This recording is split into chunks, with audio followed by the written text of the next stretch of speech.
Welcome to Healthcare Upside Down with your host, Dr. Nick Vanterhaden, and brought to you by ECG Management Consultants. You can learn more about the show on the program's page at healthcarenowradio.com or on our blog at ecgmc.com/HUD. The U.S. spends more on healthcare per capita than any other country on the planet. So why don't we have superior outcomes? Why haven't the principles of capitalism prevailed? And why do American consumers have so much trouble accessing and paying for healthcare? Each week, Healthcare Upside Down will dive into these and other issues with ECG principal Dr. Nick and guest panelists as they discuss the upsides and downsides of healthcare in the US and how to make the system work for everyone. And we end with your better pill to swallow, the conclusion to today's episode with insights on challenges and changes that improve healthcare. Now here's your host, Dr. Nick. On the one hand, growing up around the world, as I did, had its benefits. I've lived on many of the continents, experienced many different cultures, and had the opportunity to see many things around the world. I have met so many different people that we share this blue planet with, who in my experience have very similar ideals and desires out of life, but are different in so many incredible and intriguing ways to create an amazing smorgasbord of diversity. But this life did have its own set of challenges that included living away from any family, moving frequently, and even being away from home at boarding school for extended periods of time from a very young age in another country and continent. I was born on a different continent to parents who were both from different countries and cultures. Those different perspectives and cultures contributed to mine, as did the multiple countries I lived in. You might listen to my voice and think the United Kingdom or England, but spend some time with me and my other influences emerge, oftentimes much to the embarrassment of my children, in the full force of accents and behavior. This makes me a third culture kid, sometimes also known as a global nomad or a cultural hybrid or even a cultural chameleon. Thanks to multiple inputs, I have an expanded worldview, oftentimes adapting to local circumstances and individuals faster, offering a rapid capacity to function effectively across national, ethnic, and organizational cultures. So when I read the recent report in the Journal of Medical Internet Research, assessing the clinical robustness of digital health startups, that produced a clinical robustness score for over 200 digital health companies they assessed, I was not surprised by the results that showed a low level of performance in these companies. What is going on with innovation and lack of performance in the digital health space? Join me on Healthcare Upside Down as I talk with Dr. Juliene Pham. He's a nephrologist and a founder managing partner at Third Culture Capital, or 3CC. Hi, Juliene. Welcome to the show. Hi, Nick. Thanks for having me. So, recent published report talked about digital health innovation, tried to come up with a single index, and pretty much the index was not very positive towards the innovation that's coming out in terms of technology. And a large part of that is the lack of clinical involvement. What do you think is going on in this space? Well, I'm not surprised. I think that when you look about the actors and important stakeholders and how innovation happens, I think we've got to involve the groups and the folks who are sometimes on the driver's seat. And that means clinicians and not just physicians, but nurses, physical therapists, etc., who really understand the pain point. And sometimes even more importantly, we need to engage with who I believe is probably the least engaged stakeholder, which is the patient. And so sometimes when innovation is pushed by just the business stakeholder, that doesn't surprise me that these entities or these products or services don't fare as well because they probably don't get adopted as well and don't understand the culture of care delivery in the way that a company that is founded or advised by clinicians might be able to support. So I've seen a number of innovations, coming out of medicine. In fact, in my local university, University of Maryland, there's an image of a stent that I think was innovated through a cardiologist, thinking about these things. I've seen it from nurses thinking about some of the challenges. But one of the things that I hear repeatedly as I talk to business folks is, well, that's great. They've got a great idea, but, they don't have the background. They're not capable of innovating because they don't understand how to launch and create a company. Do you think that's true? Perhaps it is, but that's not the full story. I've seen a lot of businesses launched by business people who have failed, right? So at the end of the day, I think it's important to engage everyone. It's important to engage the individuals who are in the front lines and have been so frustrated for years about inefficiencies or perhaps solutions that they dream of that could be better, but they may not have the time or the expertise to turn that into a commercial product or a viable product. And the way innovation is most successful, in my opinion, is to work in teams, right? To have clinicians who may advise and may sometimes lead and found companies, but also having engineers who help design and provide certain solutions that are a lot more efficient, and have business people who can figure out the path to making this business sustainable. And so it's not so much a black and white approach. It really should be a team approach where everybody works together to improve outcomes for patients at the end of the day, right? Yeah, no, I think that's exactly right. And what I notice as part of that is that you need this nurturing environment. I think there's a potential for ideas from all places, and rightly so. You highlighted one that hasn't always had the focus. I think there's increasing focus on patients, but innovation from patients hasn't always come through. It's met with a certain degree of resistance. What could they possibly know is what I repeatedly hear. And of course, in many instances, they know an awful lot more about the disease and the challenges because they're living and breathing that. So that being the case, how do you go about creating an infrastructure and finding those opportunities so that you can map out, both the winners, but also map out the pathway to success?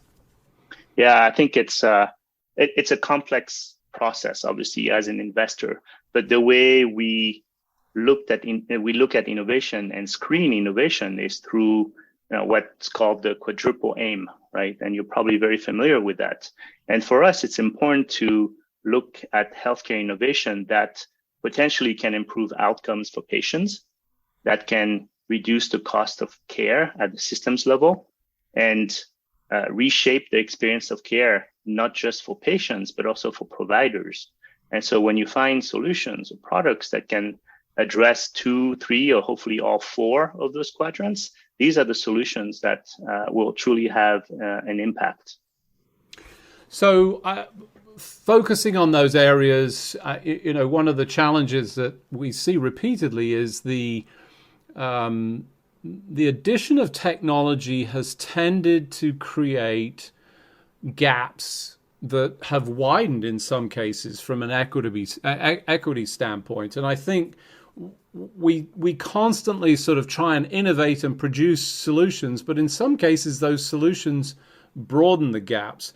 Do you think we're going to find ways and pathways to narrow this and start to create more equitable access to healthcare worldwide? Yes, I think this is such an important point that you're bringing up, and this is very much central to our thesis at 3CC. Is how do we optimize care delivery to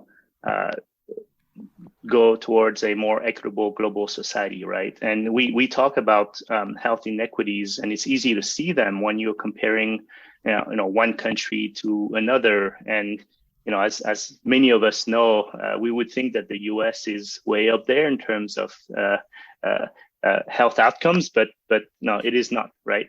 But then even if we look here locally in the US, there's just so many gaps in equity. We recently invested in a couple companies that address maternal and infant health inequities, especially for vulnerable populations and underserved populations, and specifically African American women and mothers who have, really poor outcomes. And those outcomes are, if you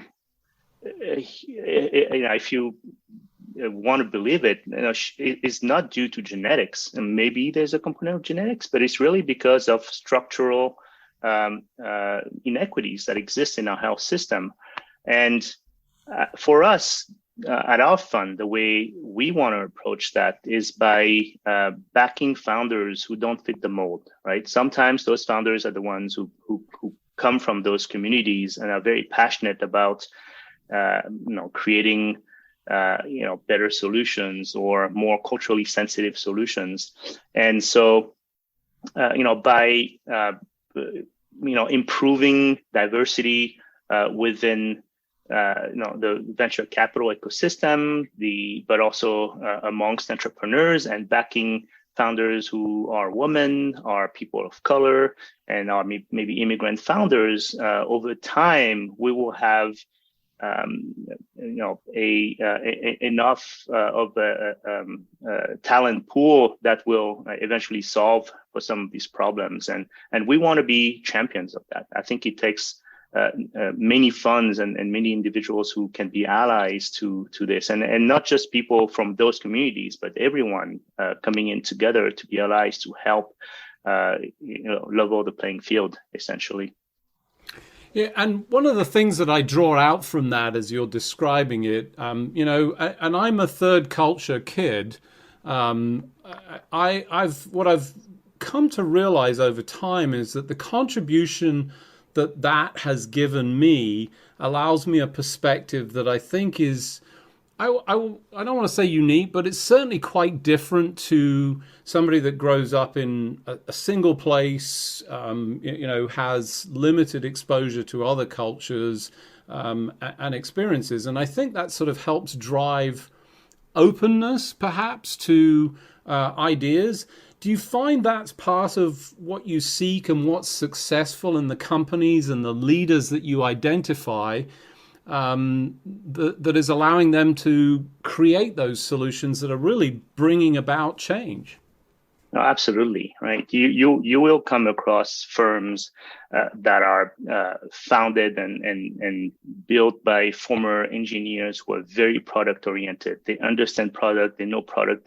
They'll find other people who do incredible and the future transformative technologies out there. And you have folks who come from health services, who understand the politics of that and how do you scale these types of solutions. We approach it from a human capital and a cultural capital standpoint. As a third culture kid myself, I've understood that it is so important to build a community of people who have a global worldview, and through the lived experiences that we all have, our abilities to connect the dots, the unusual networks that we've built over the years because we've lived in different countries, we've worked in cross-disciplinary environments, in technology, in business, in medicine. I think as we connect these people and these ideas, this is how we're going to find solutions and support each other. So, the fund, Third Culture Capital, was really built on that basis that third culture individuals have a unique ability to adapt to any situation, tend to be very resilient, and have a unique worldview. And so as you apply these skill sets as an entrepreneur, you could really solve many problems in healthcare and healthcare delivery. Yeah, so I think some tremendous sort of opportunities. And interestingly, in the melting pot of the United States, and I can't talk as expertly about other countries, but I feel that many of those potentially have that melting pot. But we certainly do, and that contributes to this. As you've looked and identified, you've found companies, you're backing companies. What are the elements that bring out success? What do you think allows them to drive out and go from, good ideas? I think there's plenty of those. Well, maybe not plenty, but there's certainly some, to the point of execution and really delivering value and moving the needle in healthcare. Yeah, I think most people who are in the venture space would tell you that the team is everything, right? Team and execution, and it's absolutely true. But as you dig a little bit deeper, for us, we really want to find founders who are ambitious and mission driven. The ones who, because of their third culture upbringing, for example, kind of have a certain kind of empathy towards creating global impact and improving outcomes for people across the globe. So that's important for us. We also like to identify companies that engage with the clinical community. And if it's, for example, an engineer, who is, wise enough to say, hey, I don't have all the answers. I'm really good at what I'm doing in engineering, but, I need to surround myself with people who can nudge me and guide me in the right direction.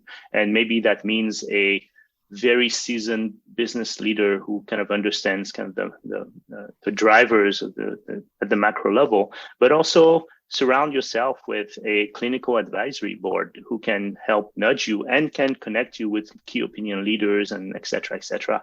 For us, it's really seeing leaders with that kind of humility who like to work together to push innovation in the best way possible.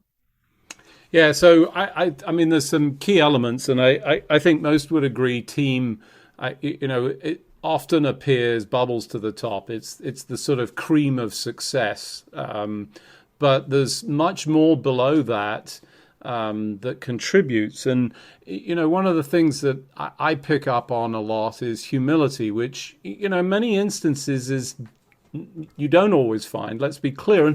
And there's a little bit of conflict for entrepreneurs because humility sometimes works against them, right? I mean, this is not something you can't be. You can't have humility and walk into a VC meeting and say, well, I don't know. How do you balance that? Yeah. And I think this is funny you bring this up. And it's, I have so many anecdotes about incredible, well-intentioned entrepreneurs who may have lived and grown up in a culture that is not as cowboyish as the American way of doing things.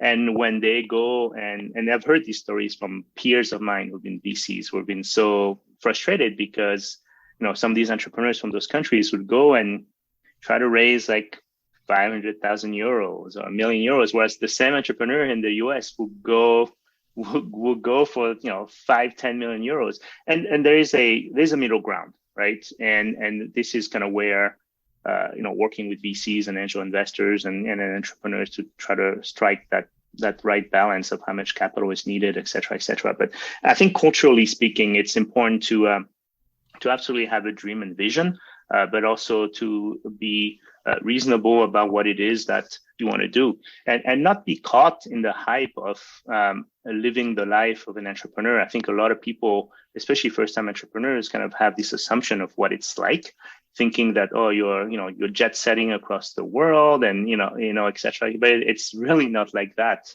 You're oftentimes very lonely.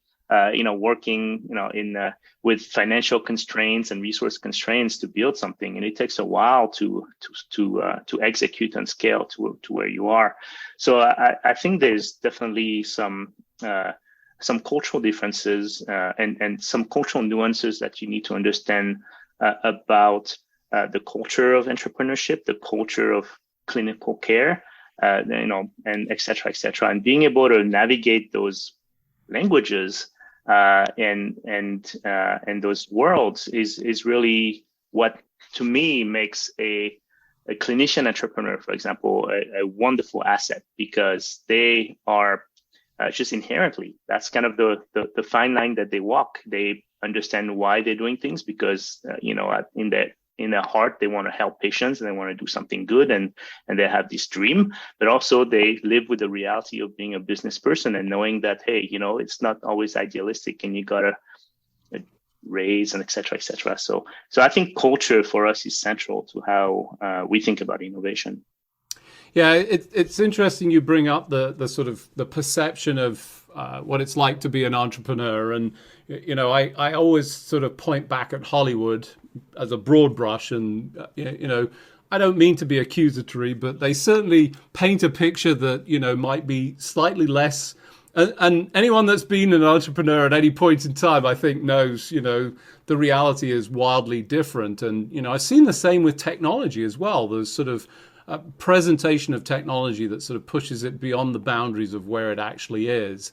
As you tease out those elements, clearly the success is balanced in there. How do you go about finding that balance? Is there a trick to this, do you think? What's the key to that? Yeah, at the end of the day, number one, I think you have to be measured about your expectations.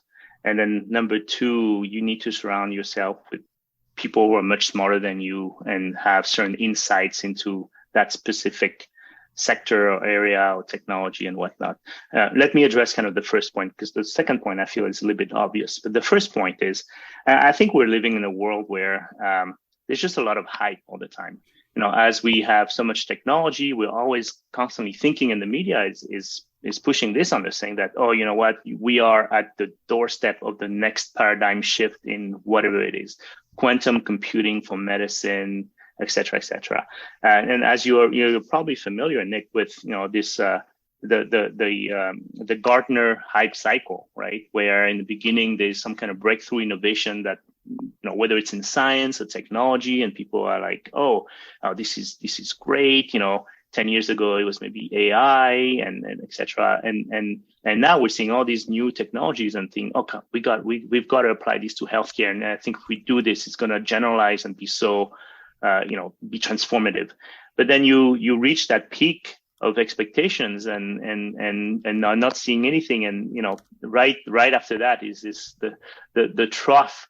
If you follow the Gartner hype cycle, there's this trough where it's like, oh, wow, like everything that we expected is actually not, turning out to be correct. And, these companies that have emerged are not generating revenue, et cetera, et cetera. But eventually, as you persist and go past that, and some companies will fail, you get to these understanding these use cases that are actually very practical and that actually can run into businesses. This is where I look. Right. And this is where I think that it's important to have clinicians involved in your team, because they will help bring some of these use cases and see, like, I just don't see how this will ever be adopted by my peers. Like, I wouldn't want to use it myself. This is, maybe this technology is designed to improve the workflow for patients, but it's actually for providers, but it's actually adding 10 more minutes because you got to jump from app to app and iPad to iPad, etc. So I think it's important to understand hype versus reality and to be able to navigate that as you are building a company and figuring out what's the right time to invest in something. Juliene, thanks for joining me today. Yeah, it's a pleasure. Thank you, Nick, for inviting me. The traditional approach to creating a successful company and solution is built on the quadruple aim. But as you heard, it's important to place additional emphasis on the human capital and building a community and team that has a global worldview. Add to this tempered expectations that are set in reality and not the hype or excitement. Your better pill to swallow is to understand the hype over reality by engaging with your clinicians at the earliest opportunity in the process. Follow the dream and vision, but grounded in reality and tempered with cultural and technical intelligence from a diverse team who will help you successfully navigate the culture of clinical care. Thanks for joining me, your host, Dr. Nick, on this week's edition of Healthcare Upside Down. Until next week, keep solving the business of healthcare as if your life depended on it, as one day soon, it will. That's all the time we have for today. You can find all of our episodes on your favorite listening platform by searching for Healthcare Now Radio. Also, check out our blog at ecgmc.com/HUD for summaries and commentary from each episode. Follow our show's social hashtag, HCUpsideDown. And join us each week as we work to solve the business of healthcare for everyone.